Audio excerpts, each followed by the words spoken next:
Hello everyone, my name is Mordecai and welcome back. This week's subject is going to be durability on your weapons. I'm going to cover both ranged and melee weapons. So the whole idea of this is to show you every time you shoot a bullet from one of your weapons, or every time you swing your sword and hit an enemy, or even an object in the game, to show you just what it does to your weapon and how it's actually calculated. Because for the longest time I didn't know this until I actually did this little scenario. I always assumed it was a certain method, but I actually learned something by doing my own video. So what I'm going to do, I'm going to pick two different types of ranged weapons and two different types of melee weapons and kind of show you the different possibilities and how they're going to be calculated. So without further ado, I'm going to jump right into it. Okay guys, I'm on Storm Shield 1. If you've never heard of the site or never used it before, I'm going to put a link down in the description because it's a very, very useful website and you should definitely be using it.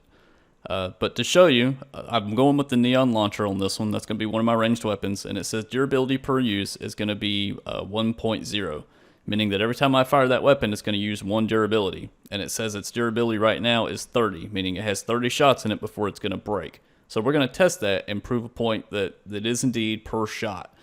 So we're going to do that one, and I'm going to pick one other ranged weapon. So let me find one. Alright, I decided on the Razor Blade for the second one, mainly because it's a burst weapon, so I would like to see if the durability per use is going to be per pull of the trigger or per bullet. I did the Scar earlier before I picked this one as a second one, and it was per bullet on the Scar, so I want to see if it's per bullet as well on the Razor, or if they did it a little different with the burst weapons. So that one has a durability of 375, which is typical for anything that isn't Shadow Shard. So I'm going to jump over and let's try it.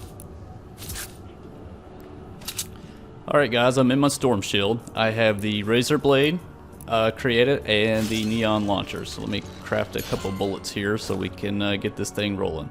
So I just made a power level 21 just because I didn't want to actually upgrade this one. So let me show you here, no perks. And then you'll look right here, durability is 375. So we're starting out fresh. It's not been fired, not once. So let's see what we got here. If I fire this and then it bursts 3 bullets, I should be at 374.8, and I am. So every time I pull the trigger, it should be using 0.21 durability. So if there's 0.6, if I fire it again, it should go down to 0.4. So let's try it. There you go, 0.4. Do it again, should be 0.2. If I do it again, I should be 374 even. There we go. Just to show you, I can fire a couple more times here. So we now know it's per bullet. I actually kind of wondered if it would be per trigger pull. So this kind of confirms what I was seeing with the Scar. It's always going to be per bullet. So 3 bullets, 0.21, 0.21. Just kind of showing it right there to kind of cut over and let you see it. So that's interesting. Okay, so bursts handle no differently than a normal weapon.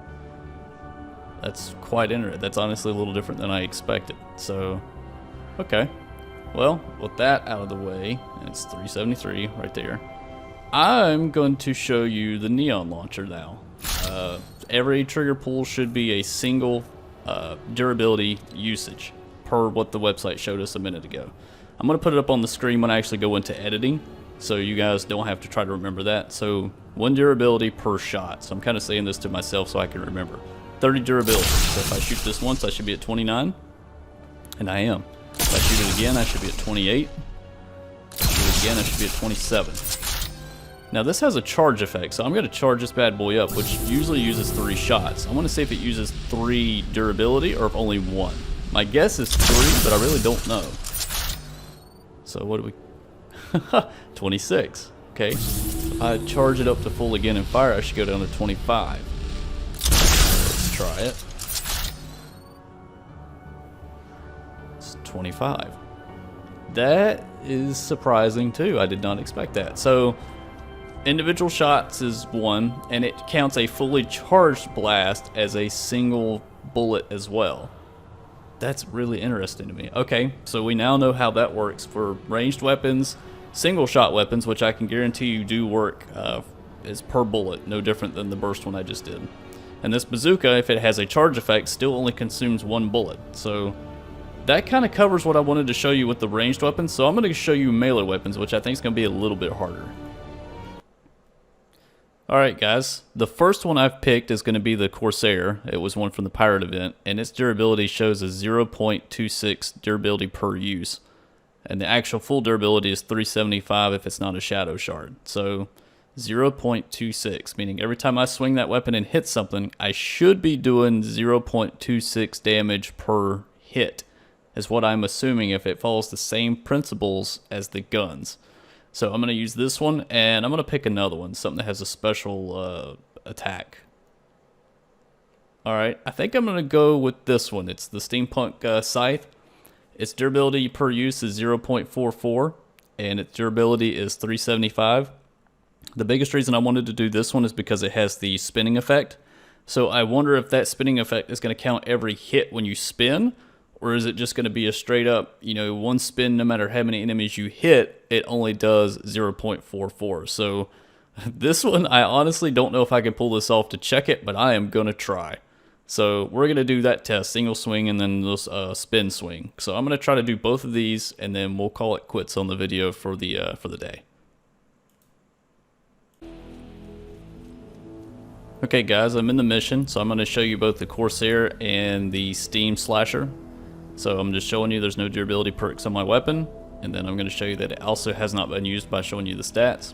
375. I'm going to show you the same thing on the Scythe as well, but we're going to start with the Corsair. I just wanted to show that both weapons are like this, and I also want to show that when you swing it with nothing, without actually hitting an object, it doesn't use durability, which makes sense. You're not actually hitting a target. So there you go, 375. I can swing, I can do the special attack. I still have no durability damage on this weapon. So both with the Scythe, I'll swing it a couple times as well.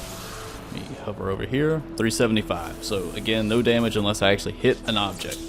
So we're going to start with, well, perfect, we'll hit these guys right here. I'm going to whittle them down to where it's only one, and then I'm actually going to swing the Corsair at one and show you that it does indeed consume 0.26. I had to write that one down next to me so I'd actually remember what it was. So when I swing this, I should be at 374.7. I'm assuming the rounding up, so 374.7. So there we go. So let me run around, and I'm gonna see if I can find some more enemies for us to try. I might have to cut over a couple times, but hang with me here. All right, 374. So if I swing, 372. So if I swing again, I should be at 373.9. Yep. So it's every swing, as you're seeing. It's kind of rounding up due to that 0.26 because it's not exactly 2.5. So let me try here. I should be at 370. That was more hits than that, wasn't it? 373.6.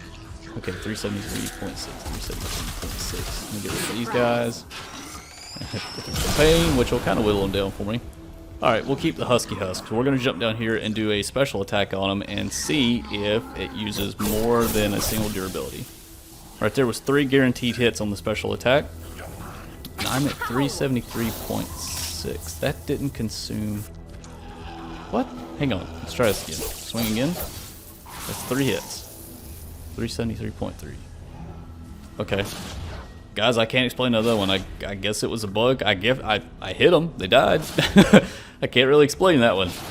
Okay, so 373.3 is what I'm at. So, I'll tell you what. Whittle these dudes down. I don't have a Husky Husk to hit, so I'm going to hit the B guy. So 373 down to 373.1. Okay, so it's still following the rule. I just wish I could find... Let me hit the tree. 372.8. Hit it again. 372.5. Yep, 372.5. 372.2. Okay. Let me find a Husky Husk. Perfect. Ask and you shall receive. So a special attack at 372.2. Let's see. 1, 2, 3, 4. 371.9. That's only 1 durability use. Okay, so we got our answer on that one. Let's go to the Scythe. Okay guys, I got the Steam Thrasher in hand. Full durability, as you can see here, at 375. So this thing uses 0.44 durability per swing, meaning if I hit something, that's how much durability damage it's going to take. So what I'm going to do is hit this one guy, and I should be at 374.6. 374.6. Okay, let's see. The only other way I could try, I'll tell you what, I'll hit a tree twice. So when I hit it, I should be at 374.1 after the first hit. So I'm 374.6. And there we go. And then if I hit again, I should be at 373.7. And I was. Perfect. So my math's pretty good on the fly here, guys. Alright, so the next part's going to be kind of hard because this scythe has a spinning ability. And I'm going to demonstrate here in just a second. So that's a normal swing, but if you hold it down, you can actually rotate multiple times. So that's what I'm going to be doing inside of a group. And unfortunately, mine has the Steam Cloud ability, so this may be more difficult than I originally thought. So I'm going to cut over and see if I can't find a nice group to try this on. Alright guys, I think I found a small group. So let's see what we got here. I'm at 373.7. One quick swing, I'm at 373.3. So I'll tell you what, here's a small group. I'm going to whittle these guys down. And let's see how many we got here. Let me get rid of the last one here. Let's keep all flame elementals. Husky and 3 big guys. So either I'm going to do... Good lord, I don't know how to... Let's see if I just use durability. It should be 372.8. Holy crap, that's 1 durability on a group. 1 swing. Okay. I'm going to hit this tree 9 times, and at 0.44, it should be, what, 3.96 subtracted from the 372.8, should give me 368.9. So that's every rotation. So a rotation uses 1 durability from what I'm seeing. At least that's what I've been trying to get at. Alright, let's cut over and do my end sequence. Alright guys, that's all I have for this week. This was a very interesting video to make because I actually learned quite a bit. To go ahead and throw this out there, I actually thought durability was based on the reload of the weapon until I actually did this video and tested it myself because I've never really paid attention to it. So it's pretty cool to see that it's per bullet for ranged weapons and that it's per swing no matter what for melee weapons.